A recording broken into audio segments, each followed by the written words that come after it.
Muzaffarnagar bulletin Muzaffarnagar जनपद वासियों का हार्दिक स्वागत करता है। मैं मुजफ्फरनगर बुलेटिन संपादक अंकुर दुआ आज चर्चा करूंगा कि क्या वीकेंड लॉकडाउन के बाजार इसी तरह से बंद रहेंगे और क्या व्यापारी इसी तरह से लगातार अपना नुकसान उठाते रहेंगे। राखी, 15 अगस्त और जन्माष्टमी जैसे त्योहार इस समय सिर पर हैं और व्यापारी बड़ी ही बुरी परिस्थिति में इस समय फंसा हुआ है। बुरी परिस्थिति इसलिए कि व्यापारी आज भी सोच रहा है कि मैं राखी का स्टॉक रखूं या ना रखूं। मिठाई विक्रेता आज भी सोच रहे हैं कि हम मिठाई की तैयारी करें या ना करें। अगर यूं ही वीकेंड लॉकडाउन रहा तो ना तो मिठाई विक्रेताओं के बाजार गुलजार हो पाएंगे और ना ही राखी विक्रेताओं की राखियां उस हद तक बिक पाएंगी जिस हद तक बिकती हैं। और राखी के अलावा भी भाइयों द्वारा बहनों को जो उपहार के रूप में पैसा दिया जाता है उसे खर्च करने के लिए भी शायद बाजारों में ग्राहक न निकले। और पूरे वर्ष कोरोना काल की काली छाया से जूझने के बाद आज व्यापारी इसी इंतजार में बैठा है कि त्योहार पर कम से कम थोड़े बहुत बाजार गुलजार हों और वे 2 पैसे की आमदनी कर अपने घर के खर्चे उठा सके। वो चाहे फीस का खर्चा हो या बिजली के बिल का खर्चा या मोबाइल के बिल का खर्चा। शायद ये आवाज़ पहले भी हमने बुलंद की है। समाचार पत्र के माध्यम से कई बार लिखा जा चुका है कि अब शायद वीकेंड लॉकडाउन की आवश्यकता नहीं रही। वीकेंड लॉकडाउन की आवश्यकता मैं इसलिए कह सकता हूं कि नहीं रही क्योंकि सरकार अपने सारे कार्य लगातार करती दिखाई पड़ रही है। फिर सिर्फ व्यापारियों का वीकेंड लॉकडाउन क्यों? सरकार की अपनी रैलियां हों, सरकार के अपने अन्य कोई बैठकें हों, उनमें भीड़ जुटाने में सरकार द्वारा कहीं कोई कोर कसर नहीं छोड़ी जा रही है। शायद पिछले दिनों सभी चुनाव में सब लोगों ने देखा हो कि किस तरह से राजनीतिक हस्तियों ने भीड़ जुटाकर कोरोना को टाटा बाय बाय कर दिया था। कोरोना शायद अब काफी हद तक कम हो चुका है। सरकार द्वारा व अन्य डॉक्टर्स द्वारा यह जरूर आगाह किया जा रहा है कि कोरोना की तीसरी लहर आने को है, लेकिन जब तीसरी लहर आएगी तो फिर से एक बार लॉकडाउन लगाया जा सकता है। उसमें कोई आपत्ति न पहले किसी को थी और ना शायद अब किसी को होगी। मगर पिछले 6 सप्ताह से लगातार सरकार व विपक्ष के लोग अपनी साइकिल रैलियां हों या अपनी बैठकें हों या अपनी चुनाव जीत के विजयी जुलूस हों, सब में दमदार भीड़ जुटाती दिखाई पड़ रही है। फिर सिर्फ एक बार व्यापारियों को ही मार क्यों दी जा रही है?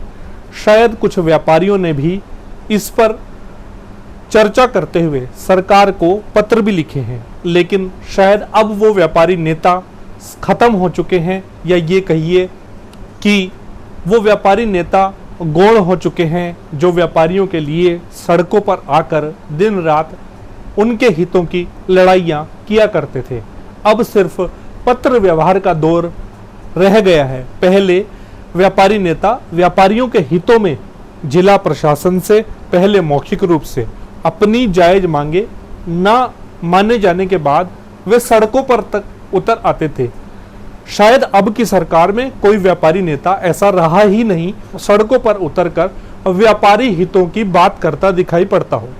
यदि व्यापारी हितों की बात करते तो आज वीकेंड लॉकडाउन खोल दिया जाता।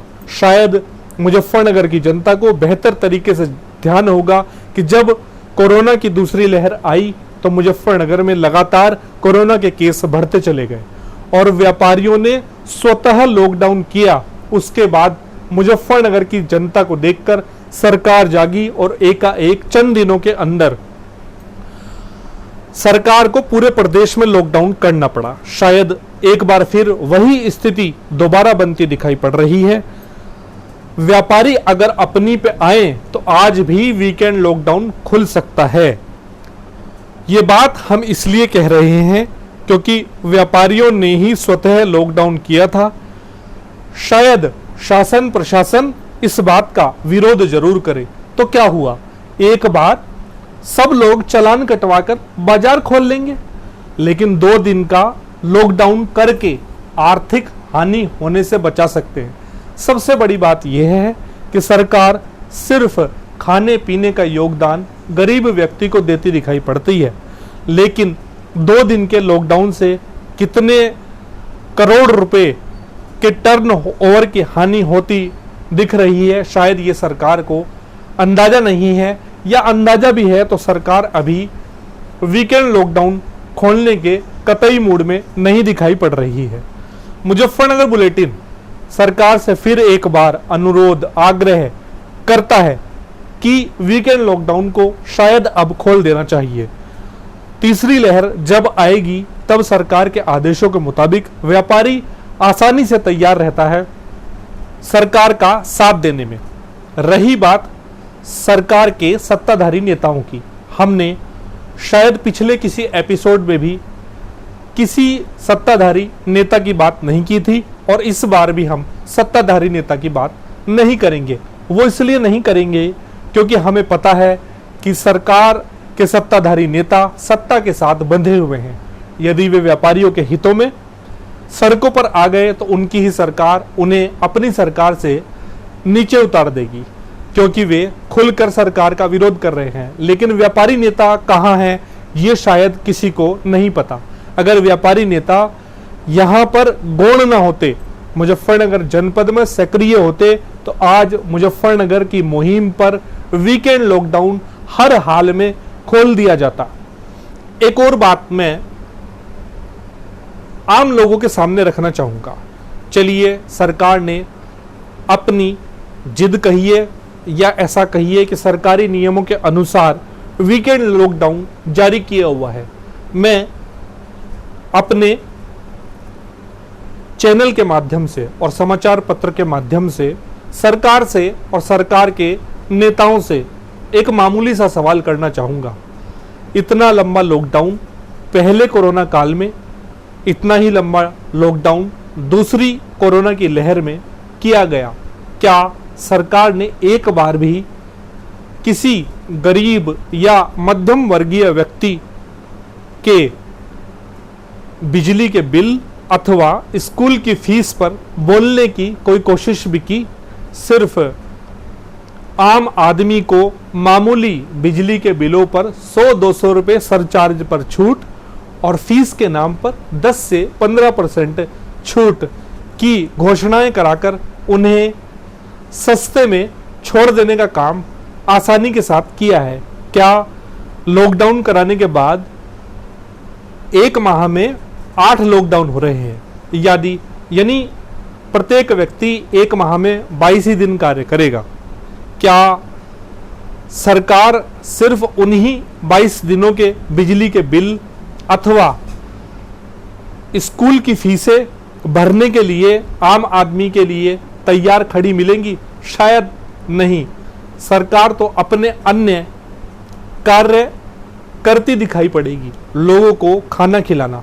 हाँ, इतना जरूर कह सकते हैं कि लॉकडाउन के दौरान सरकार की सबसे बेहतर यदि योजना कही जाए या सोच कही जाए तो गरीब व्यक्ति को भूखा नहीं मरने दिया। ये सरकार की अपनी सबसे बड़ी उपलब्धि हो सकती है। लेकिन मैं सरकार को और सत्ता में बैठे नेताओं को अनुरोध कहिए या आग्रह कहिए, मैं कहना चाहूँगा कि रोटी के अलावा भी आज आम आदमी के बहुत खर्चे हैं। स्कूल की फीसें, बिजली के बिल, यदि आज गौर करेंगे तो शायद इन्हीं के खर्चे बहुत मोटे बैठ जाते हैं। मैं स्पष्ट रूप से ये चर्चा नहीं करूंगा कि किसका बिल 10,000 का और किसका बिल 2,000 रुपये का आता होगा, लेकिन आज एक गरीब एवं मध्य परिवार का बिजली का बिल 2 से 5,000 रुपये आम तौर पर आता दिखाई पड़ता है। तो क्या वीकेंड लॉकडाउन करके यह सब खर्चे आम आदमी के पूरे हो जाएंगे? शायद सरकार व नेता इन बातों का जवाब न दें, लेकिन मैं व्यापारी नेताओं से अनुरोध करूंगा, चाहे एक दिन सारे बाजार के चालान कटवाने पड़े, लेकिन यह व्यापारियों का अवश्य खुलवाएं, बाजार अवश्य खुलवाएं। सभी प्रकार के खर्चे व्यापारी को ही वहन करने होते हैं। कुल मिलाकर एक बार फिर सरकार से यही अनुरोध किया जाता है कि त्योहार सिर पर हैं, इसलिए बाजारों को खुलवाने का कष्ट करें, और व्यापारी नेताओं से भी यही अपील की जाती है कि वे व्यापारियों के हितों में शासन प्रशासन से अपनी बात रखकर जल्द से जल्द व्यापार को, बाजार को खुलवाने का निरंतर प्रयास करें। इन्हीं शब्दों के साथ मुजफ्फरनगर बुलेटिन एक बार फिर आप लोगों का हार्दिक आभार व्यक्त करता है।